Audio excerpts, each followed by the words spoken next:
Welcome to Inner Rhythm, a podcast about the creative process and following your inner voice. As always, we are broadcasting from the historic home of artists Jackson Pollock and Pollock-Krasner, where on each episode we connect you with their legacy of artistic authenticity. I'm your host and the director of the PK House, Matthew Ward.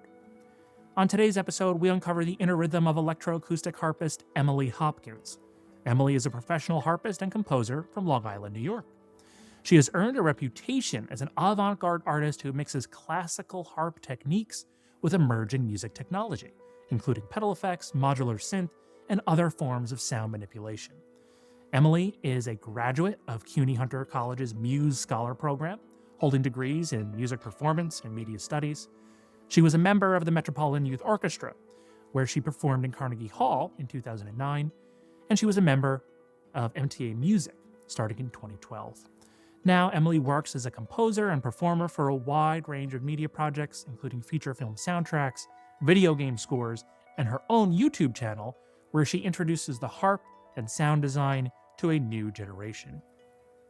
Emily has been selected as the inaugural participant in the PK House's Resonance program. Resonance is a site-responsive project which invites a musician or sound artist to connect with our space through a series of recitals, activations, workshops, and talks over a one-year period. At the conclusion of this program, the artist will produce a thesis project. In Emily's case, a full-length album of original compositions inspired by the site, its environment, and atmosphere. In this episode, we discuss Emily's first session in the space, her expectations for the program, and her own background as an artist and as a media personality. So in terms of, let's say, your voice as an artist, could you walk me a little bit through how that has developed over time? Where it started, also how maybe you started with the harp and where you think your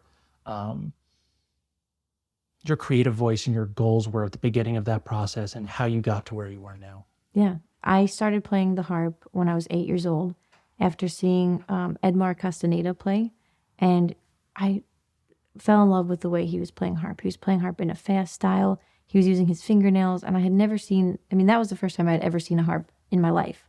And that was the first experience I had with it. And he was doing something so different. And I was like, I need to play that instrument. It's so wonderful. So I started taking lessons when I was 8. My teacher was local. She was in Massapequa.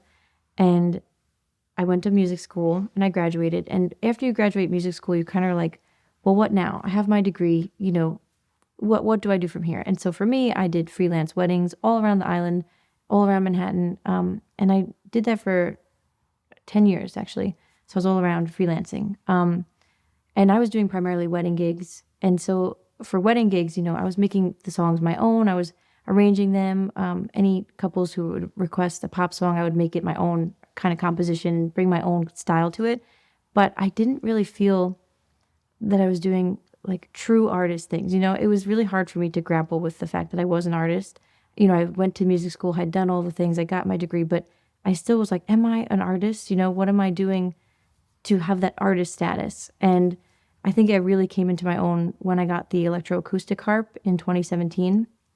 And the reason I got it was for the pickup. So it has built-in pickups that can amplify the sound in really crisp and clear ways. So originally I got that harp because I was like, oh, it's perfect to amplify at weddings.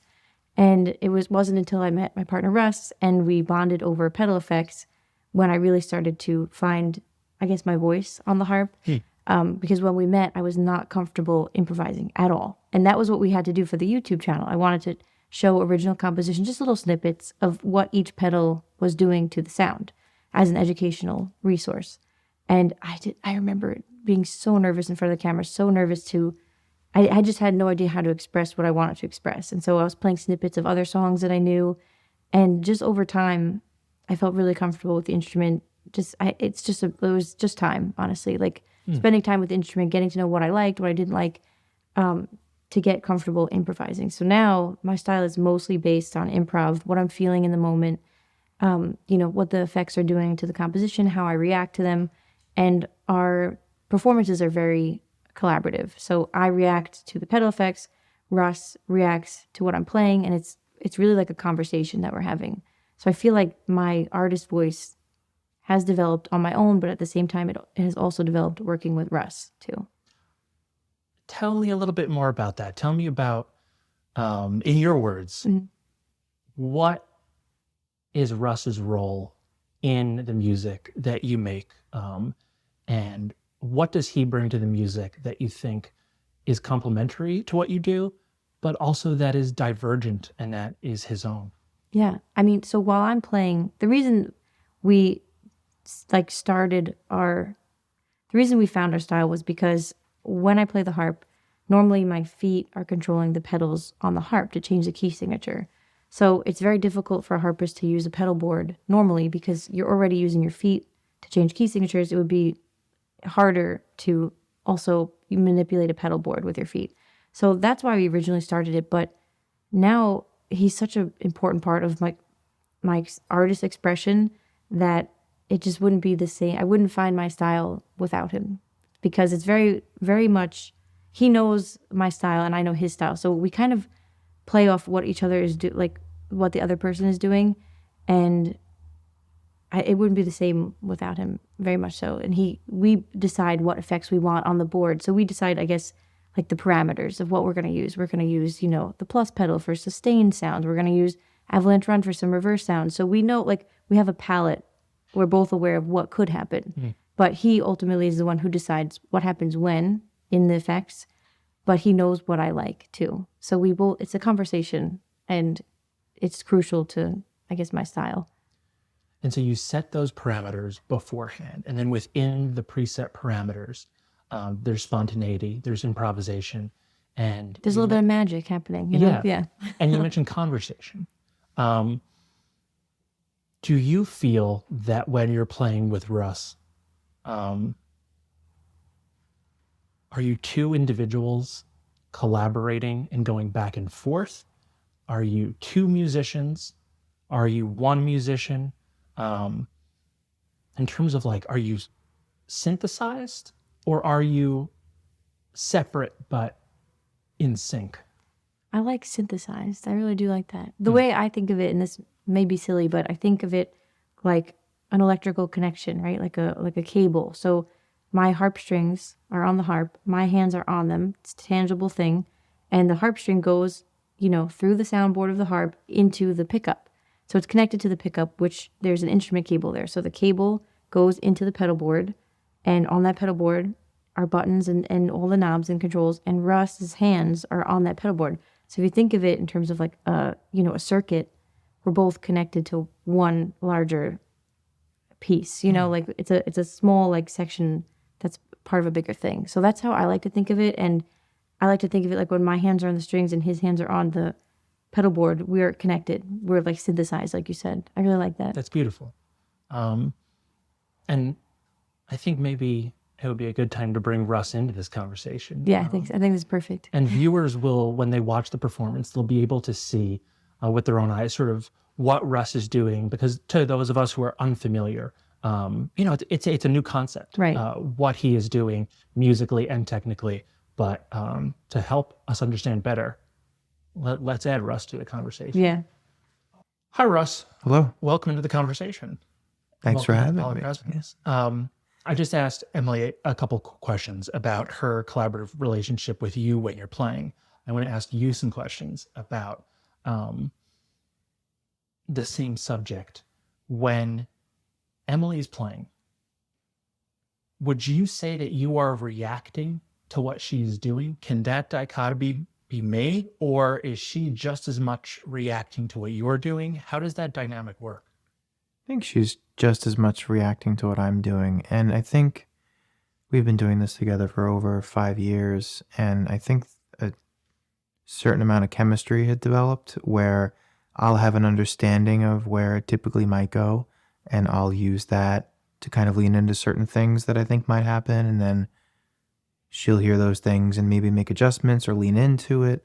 And then it's kind of it becomes a very fluid kind of conversation between us. And then from your perspective, when you are looking at the space, what are some details that are standing out to you and that you might, not that you have any crystallized ideas of what you're going to do, but what has jumped out to you about maybe a little bit of inspiration or something that you might pick up on or want to follow up on next time? I'm really personally interested in the historical component of like the relationship between these two people who shared this space. In some ways, maybe even as a mirror to like being a part of a, a two-person kind of artist thing that happens. So to me, that's kind of fascinating just to understand two people who are romantic partners kind of creating separately, creating together, and sharing a space. And also things like the volume of the space is really incredible. And just specifically to what we're doing, the acoustics really lend themselves to elevating what we make in a lot of ways. So that was really wonderful too. So there's also, for me, there's like the physical component of the space and what it's doing. And then there's this other component of who was here and why is this here and what happened here. So There was a life here. there was a life. Yeah. The aspect that you mentioned of relationship, I'd like to touch on that. You are both artistic collaborators, but you're also romantic partners. Is your personal relationship present when you're working together? Maybe that is hard to compartmentalize or distinguish. So maybe a better question is, how does it present itself when you're working together? Are we fighting at the time or no? That's the question I have to ask. Okay, so no fighting. I think there's like an ebb and flow, right? It's like it feels more like a spectrum of on one side it's like we really have to lock in and get this thing done and kind of just zoom into it, and on the other side is that we're just us and we're not worried about the thing that we're creating. And I think while we're working, I think depending on what we're doing and how it comes, how it's just kind of forms and what it is, can kind of like determine where it falls on that scale. But I don't really see it as an on-off thing, especially considering the volume of work which we do. So I think if it was an on-off thing, I think we would very rarely have time to, feel like we were us in a way. So then the time when you're creating together, the time when you're working together, you do consider that to be quality time spent with one another. That's really interesting. So then that invariably affects how you view work and the idea of work. Yeah, I have to interject because I read something somewhere where it's like maintaining your work and home life, right? It's like, don't talk about work when you're on a date night. And we're like, how can we not do that? we bonded. I mean, we really like developed a relationship over pedal effects. Like he brought pedal effects over, we tried them, and I was like, wow, this person is so interested in what I'm interested as well. Like no one, had really cared about the harp or about music before, and we just bonded so strongly from the get-go. And so it's just funny to think about because it's like separate your work and home. When you're eating dinner, don't think about work. And it's like, but sometimes we come up with our funniest and best ideas or most creative ideas while we're in, I guess, respite, while we're going for a walk or while we're eating dinner or just laying down, hanging around. Sometimes it's to make the other person laugh, whether it's like a video idea. Imagine we did this, and then the rule is if one of us laughs, we have to pursue it. So that's it's a good compass of what is good. And sorry. The other component too is that I have grown to really love synthesizers, and Emily has as well. But I think we have been lately making works where it would be more of a co-performance in separate instruments, with synthesizers on my end, and then the harp and effects as well, kind of blended into that. And seeing that that will evolve. fit. I think Yeah, that will fit the space too. that's what I was Because thinking. Yeah, especially granular textures mixed with modular synth, like yeah. those modular textures mixed with something, as organic as the harp. It's like a mix of like such different pieces. I feel like my gears are already turning in my mind about, what work I think we would like to pursue. I think it's something to explore for sure, as even just to try, just to Yeah. see if it makes sense in the space. And from what you were just saying, kind of the perfect backdrop as Lee met Jackson through his work, first by seeing his work and thinking, oh, this guy's great. This guy's doing something different than what everybody else is doing. And it was sort of that professional admiration that then led to love and a relationship. So in that sense, I think that's really fitting.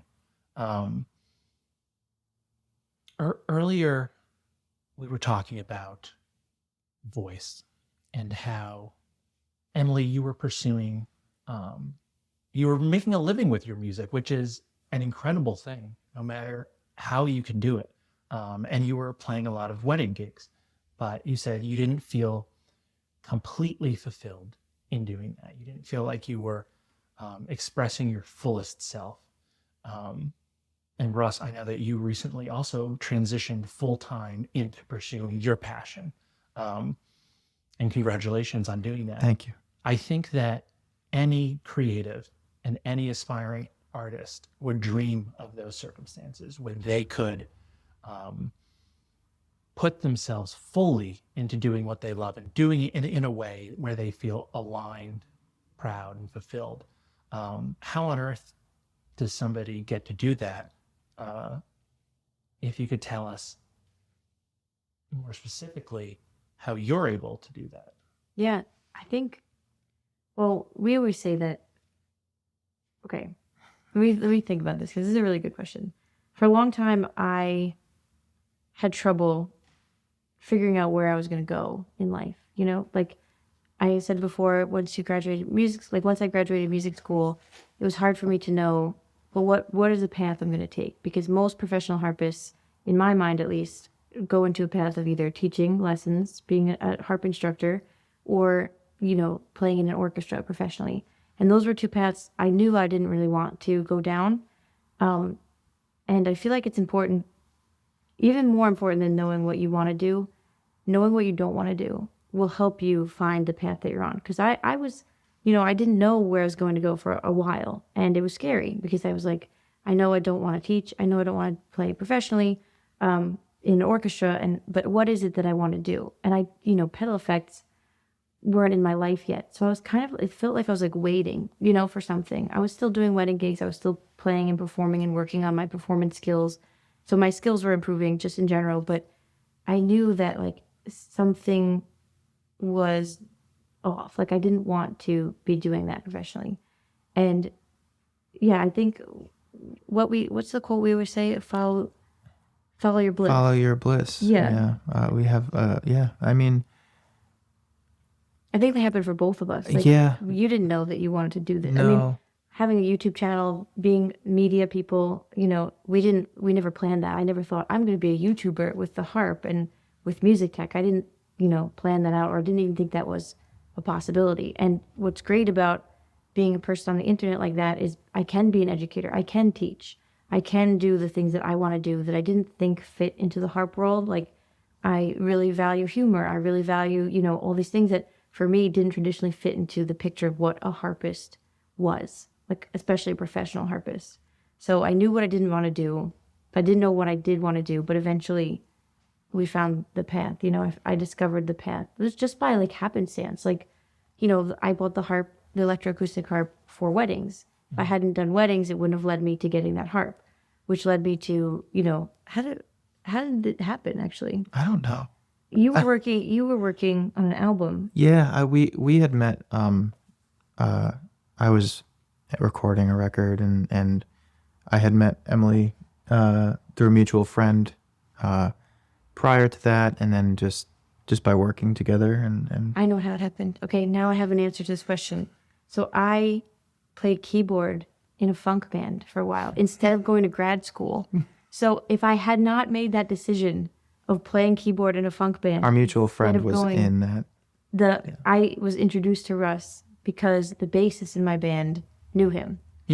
And so, and that, like, everyone was like, that's a waste of time. Why are you playing in a band? You know, like, all my, like, peers were like, that's a waste of time playing in Long Island keyboard, which is not even your main instrument. But that led me here. Like, if I had not played in that band, I don't think we would be here right now. Yeah. I think it's important to follow what you love to do, because it just ends up surrounding you with people who also love that and also kind of want to pursue the same things. And you can surround yourself with that kind of energy and encouragement. And then when you understand that it's important to say no to the things that you don't want to do, it will, even if you don't know what you want to do, it will kind of lead you away from those things and closer to where You do want to land. yeah, exactly. And in that following what you want to do, both of you as a unit, you do that with utmost professionalism. You do it with a plan, and there is a lot of practicality there, right? And the media side of things, I know that you've mentioned that that's something you learned as you went. But is there something to how you structure your approach to what you're doing as a business that you think maybe young creatives who want to do what they love might not recognize that they have to do? I think having a diverse skill set is one of the most important things. And not so much because it can be intimidating to learn, so many different things, like being a graphic artist to make your own art for what you're making, or just, it can be very economical to have a large skill set when you're trying to support what you're making. And going into these, new endeavors that you're trying to, cover all of these bases as an artist, because artists now kind of have to have, media skills and graphic skills and audio skills and all these, even sometimes video editing skills. You have to understand approaching these things almost like a child, in a way where you just like need to kind of be okay with being bad at it and just kind of just start, but also having the mindset where you need to absorb and respond to everything that's going right or wrong. But I think the most important thing is just understanding that you have to be bad at something first, and you can't wait until you're good at it to put it out into the world, because putting bad stuff out into the world is part of the exercise of growing as an artist. So when you look back, do you feel like you put out bad stuff? I can't watch our old stuff. I can't watch our early videos. It makes me cringe, actually. Even the mixes on some old Yeah. music we had made. We just listen, we some- look at each other, both of us, we go, wow, we improved. we did a good job. Yeah, we give each other a little pat. Yeah. We go, wow, we're changed. Yeah. But if we didn't do it, we would have sat around until the perfect time to present it, and then it would have done just as well or just as poorly. And then it's just important to get, you get so much out of putting something out. And even now, like let's take your channel, for instance, your YouTube channel. It's not only a vehicle for what you do and who you are as artists. I would say it is an aspect of your artistry. It's a separate and distinct endeavor, creative process, art form. Emily, you mentioned earlier, for some reason, playing keyboard. Yeah. You also mentioned pedal effects. So all of these kind of different tools that are not necessarily the harp, which is from childhood what you were working to master and be great at. How do you view like your toolbox of all of these different things? Do you see yourself, Emily, still as you are a harpist, and these are other tools that support your music as a harpist, or do you define yourself according to other terms? I think I still define myself as a harpist who uses other tools. Like the harp is my primary instrument. It's the familiar thing, it's the thing that has been with me since I was 8 years old. Been playing for 23 years now. It's been in my life for a long time. Wait, have I been playing for 23 years? 22? Yeah, 23. Wow, I'm getting old. Oh my God. Okay. Yeah, I view the harp as the primary instrument and the tools as supplementary to the art that I want to make. The harp is one of those really unique instruments. Something that you and I spoke about once is that when you play certain instruments, you're a musician, but with the harp, you're a harpist.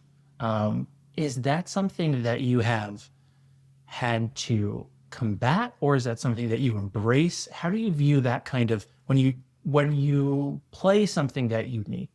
And this has its equivalents in visual art as well, right? There are certain mediums where, whether you're a printmaker or so on and so forth, or a glass blower, that kind of thing, where rather than artists, the specificity of what you do gets singled out.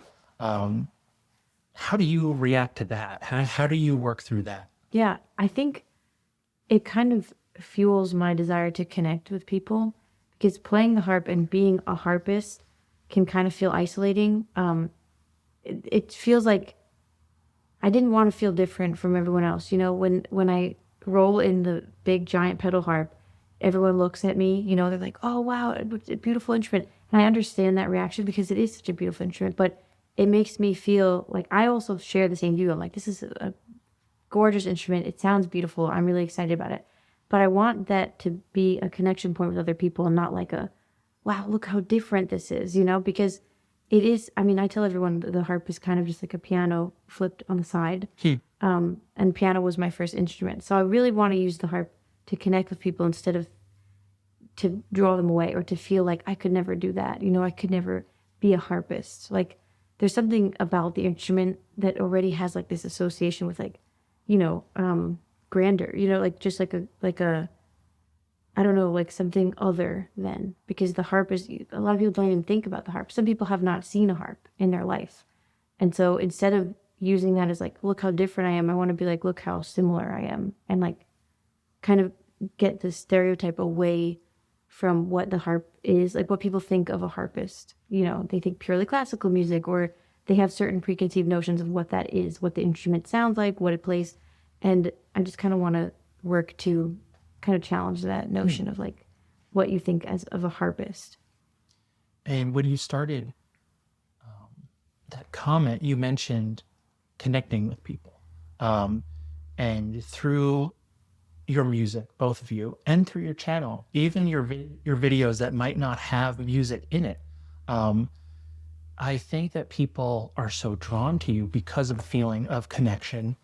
And you have done something that is quite rare, which is you created a community, and a sense of community, a sense of comfort. How has that developed? Is that something, did you always feel connected to other people? Did you always desire to draw closely to other people? Did that develop with the music or the channel? I always desired it. So it's funny because every gig that I have done, at the end, if anyone ever comes up to me after a wedding gig and asks questions about the harp, or they're just, they say, great job, I say, do you want to try it? Like, that's always, like, it's been like my staple thing. And I always light up when anyone gets on the harp and tries like a little glissando, because that is a connection. A lot of people, like I said, haven't seen a harp or they haven't experienced one. And I don't want everyone to think like that you have to go to a concert hall to see a harp playing, because a lot of people think that they've only seen a harp maybe in the context of an orchestral piece or like a concert. So whenever I played out, I played live shows, I would always invite people to come up and touch it afterwards or ask any questions. I love taking requests for songs that, anyone else's favorite songs. I love making renditions of them, making them my own. I love playing video game music on the harp.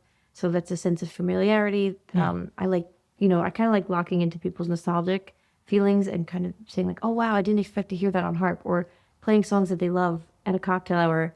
And maybe some of the guests are like, is she playing, Hotel California on her harp? Is she playing a song that I like on that? It's like, it's kind of like a nice connection point. I feel that when it happens. Yeah. So I work hard to try to connect with people. And for a while when I was studying at Hunter College in the city, I was busking. So I was a member of Music Under New York, and I played in the subway stations. And that was a real connection point for me too, for a lot of people, because they'd be running to catch a train, passing by. Maybe they'd be in a bad mood from work, and they'd come by and you could see like a concert grand harp, at 42nd Street. You're like, what is this doing here? I want to like instill that sense of wonder, but also not a sense of wonder like I'm so different from you, but it's like, this is like this little like special moment that we're sharing right now. And maybe you've never seen a harp, and maybe I can be the first harpist that you've experienced, but like, come over and like, let's talk about it. Like, you can try it and like, we can talk about it. Like, I talk about the harp too much, honestly, I think, but I really want to use it as a connection point with people. And Russ, in your way, you're also dealing with instruments, tools that for a lot of people are foreign. And though I sense that you go about your methods of connection and communication with others in a different way than Emily does. Is that safe to say? I'd say so. Do you invite people up to try your pedal board? Not necessarily. No, I'm not sure. I just like making stuff, I think that's, and if somebody can find an emotional connection to something that we make, or parallel to something that they're feeling that is brought out by what we create, I think those are the connections that I kind of strive to have with people, where it's like maybe someone else is making something that resonates with me, and we can kind of discuss that, and vice versa. To me is it really speaks to like experience and emotion, and a lot of commonalities people might have that might not lend themselves to like social situations. You know what I mean? So connecting with people, but not necessarily needing to directly speak with them about something, connecting through the medium in which we're making stuff, I think has resonated more with me than just like direct social I was going to say good contact. video work. Yeah. The content we make. Yeah. We Whether both it's work on ideas. We both talk about this script, I guess, quote unquote script, like the direction we're going with the video, and that connects with people on a different level too. Yeah. So maybe you don't do it in person, but that's okay. Yeah, you still do it in your own way. And both of you have created this lovely community in a totally different kind of space, which is sort of the digital space, where you have tons of loyal followers and fans and friends who really love to spend time with you. And I think that the best example of that is something you started doing again recently, which is your Wednesday night streams. And earlier, you spoke about your home studio, right? And then it's one thing for you and you, Russ. But then it's a totally different space for your viewers. It's not that.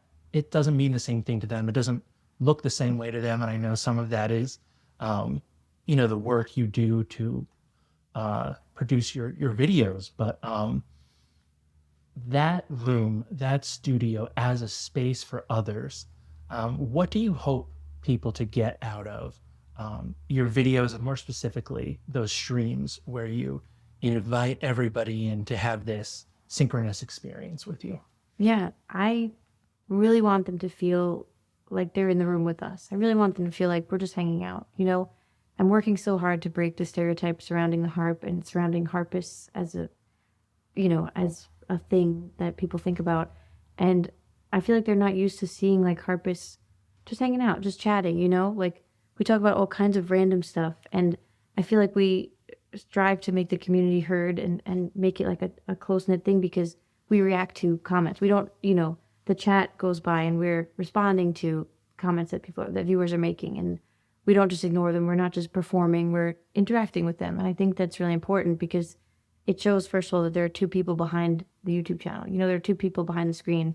A lot of people come into our live stream and say, is this happening now? And I read the comment out and said, yeah, it's happening now. Like, a lot of people, they're not, I don't know. I think they maybe don't think about the humans behind the screen. Everything that you see in media and YouTube, a lot of it's like, people are trying to sell you something. People are trying to persuade you to do something, or like it feels fake. And I really want it to feel authentic. I really want it to feel real. And I want people to find a comfort in it. Even if they're there, they don't chat, they don't type anything, they can enjoy some music, they can laugh with us. I think it's a really important element in addition to our scripted videos, in addition to the work that we do. Like those live streams, a lot of people really resonate with them. And a lot of people look forward to them too.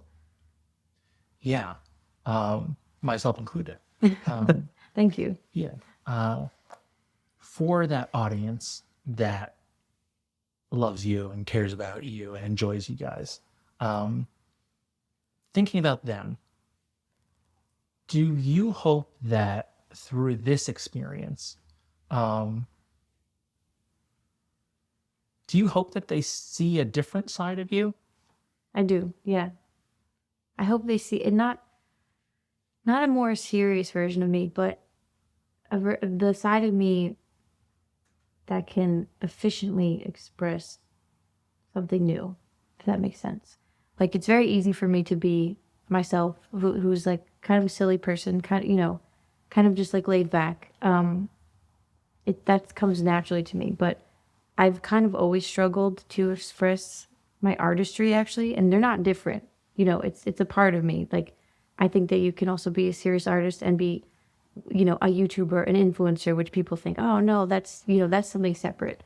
It's all part of me. But I do think through this experience, I want them to see maybe a different facet of me, something different, where they're like, oh, that's the Emily that we know, but maybe bringing a new element to it in a way, if that makes sense. New to them. Yeah, new to them. But a part of you that's familiar to me, that I know. That I know, but it have maybe difficulty expressing.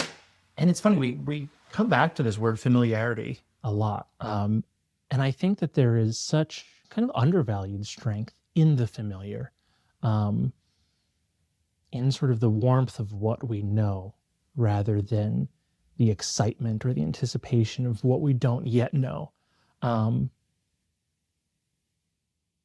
Do either of you think about your career or your art in terms of, do you look at what's next? Do you look at new worlds you want to move into?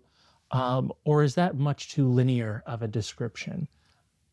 Go ahead. I think we're just so cozy in our familiarity. I don't think we think about what's coming next. I think, again, we just follow the stuff that we like to do, the stuff that we love, and it kind of weirdly all falls into place, right? Like, yeah, and sometimes that brings new things, sometimes it brings familiar things, and I think there's like a sweet spot in between something that's familiar and something that's new and exciting.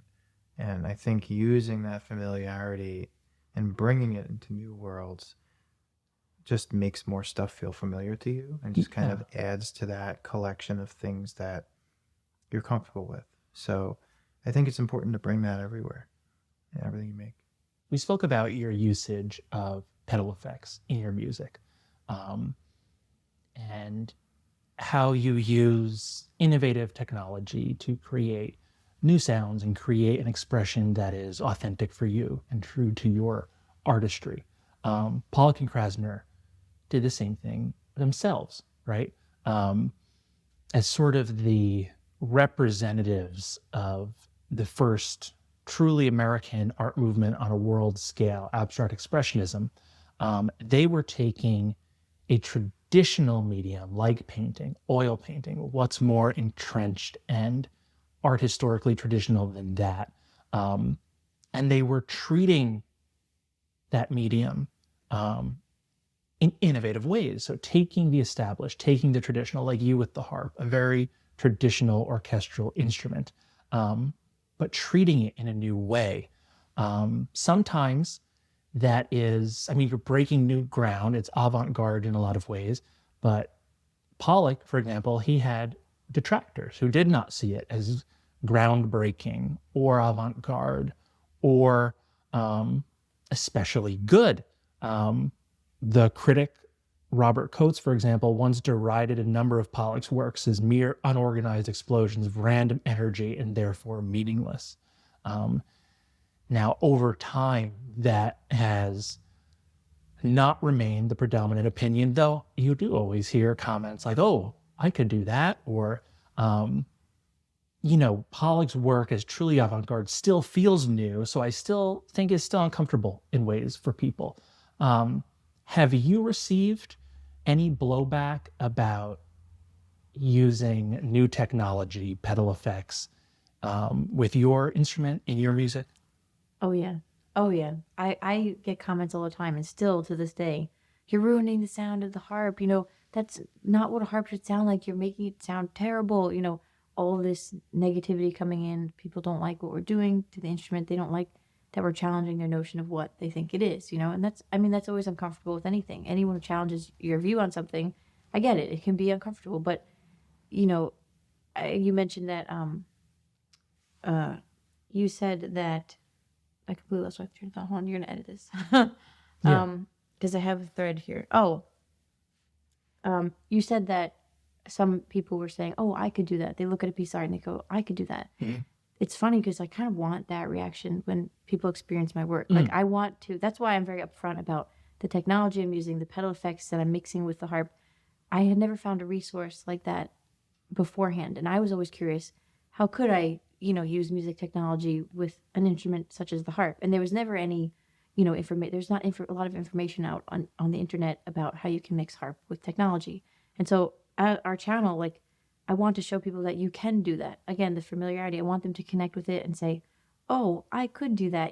That's why sometimes I like to keep my compositions more simple. I don't want to scare anyone away. I don't want to play something so technically complex that they're like, "Whoa," they feel disconnected. Like I want to connect with them on a level and make them feel comfortable and say like, "Wow, I see something of myself in that and I could do that." Not in a negative way, like, "Oh, I could do that." But it's a similar, it's a kind of the same sentiment of like, I could do that. Paralleling that sort of transparency Mhm. and the familiarity you hope to cultivate for your audiences with the materials is a sense of formal experimentation. However, you're taking these formal qualities of the music, of the instrument, of the sound, and you're very much playing with them to see where things can go, pushing the boundaries of the art form. In what sense do you see technology having a role in the music? What is the role of technology in creating a timeless sonic expression? I think technology just becomes a tool to achieve things that are necessary to express what you're trying to come across. So the experimentation that we do isn't necessarily for the sake of using technology. It's what are we unlocking with this? And how can we use that to cultivate expression? Like how do we use that to talk about what we're trying to talk about through the medium? And whether it's, chopping up the signal of the instrument into a bunch of small pieces and dispersing them, across the stereo landscape of what people are hearing, or whether it's just adding a really strange kind of reverb, or emulating a space, emulating the reverb of a space like this. It it really just becomes about, well, what are we looking to express and how do we do that? And for things that aren't achievable in real time, in an analog or non-technological way, like using something like reversing the input signal, or like using reverse reverb or reverse delay, or capturing a note for a second and having it go infinitely under what is being played. It's just taking these things that we can't make ourselves with our hands and seeing if it makes sense to use them to express ourselves. And then once we see the ways in which we can express ourselves with that, how do we push that? How do we use it? And then asking yourself after experimenting does this make sense to use? And a big part of what we do is kind of what we've been doing with the visual medium that we have, our YouTube channel, is documenting that. And sometimes it makes sense to do certain things, sometimes it doesn't. But I think there's a level of accessibility in showing people that, where it's like, hey, this thing does this, and it's really interesting and really cool. And maybe it doesn't work in certain ways, but then maybe somebody will see that and they'll go, oh, that works for me. That works for my expression. So it's a mixture of just like, taking this very like pure sounding sound source and just and just making it into something.